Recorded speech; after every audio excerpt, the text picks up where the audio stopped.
today, for our last part of our interview, I'll ask you some extra questions. Trying to have I'll ask you a question, maybe I'll ask a follow-up question to what you say, okay? And let's start. Are there many big companies in your country? We do have a lot of big company, but they're mostly related to food because Italy is famous for food. So, for example, Barilla is the one that comes to my mind, or Nespresso, because Italians are very, I would say, snob about food. Unfortunately, that's the stereotype, but it's true. So we do care so much about our food brand, and everything has to be perfect. And for example, my hometown is Parma, so it's famous for Parmesan and for pasta. So people do care so much about it, and the working environment is so selective, but it's also engaging. That's also what I love about Italian food company, because I don't see it here or in other countries, for example. So Definitely, there are some major food companies in Italy. What about car companies? Italy is also famous for the really nice sports cars, like supercars, like a Ferrari and Lamborghini. What about those companies? Are they also family, owned? Those companies are successful.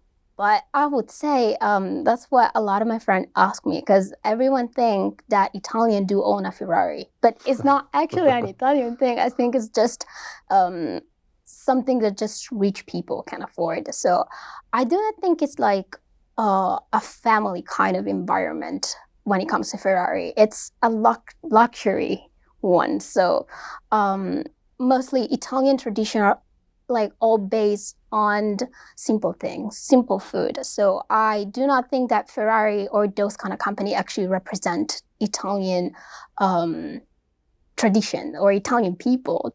But of course, they're very successful, and they're very detail-oriented. And the cars are nice. Yeah, they are, definitely. Now let's talk about, family companies, small companies, big companies. What is the difference between big companies and small companies, in your opinion?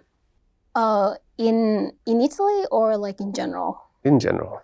I would say large company, this is also a personal opinion, but most of the time large company do get money mostly by exploiting people. So it's I do think they, of course, maybe sell different type and a variety of items, and they have maybe different they work in different cities. So of course, compared to small companies where there are just few employees, and of course maybe you get paid less and it's not as competitive, and the working environment maybe it's not as pressuring, but the competition as we see nowadays, it's unbearable for little or small companies. So that's a huge gap, in my opinion.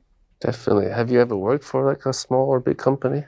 Not yet, but I do have a lot of friends and all my family that work for small companies, and they struggle every day. In Italy, it's a huge problem, and I think here too and everywhere. So for example, what I see here is that people try so hard to get into a large company because it's safer. You can afford your life here, and life nowadays is getting very expensive. So of course, working for a small company is not as good as it was before, when you just needed a job during my parents' generations. Okay, very good. And then you mentioned before you want to work for an international organization. Why do some people like you choose to work at an international company or international organization? That's what I ask myself a lot too. I think most of people that choose my major, they choose it because they want to change something.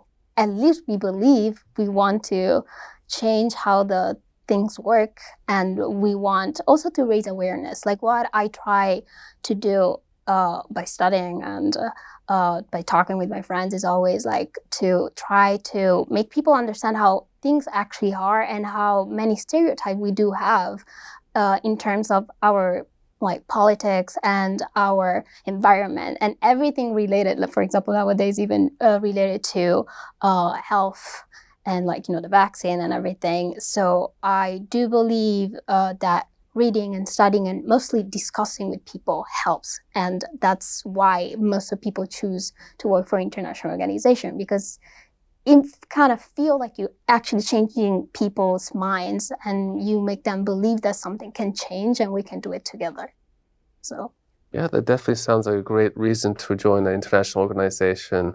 Okay, thank you so much for answering all of my questions. I thought you did really well, and I hope you have a great day. thank you.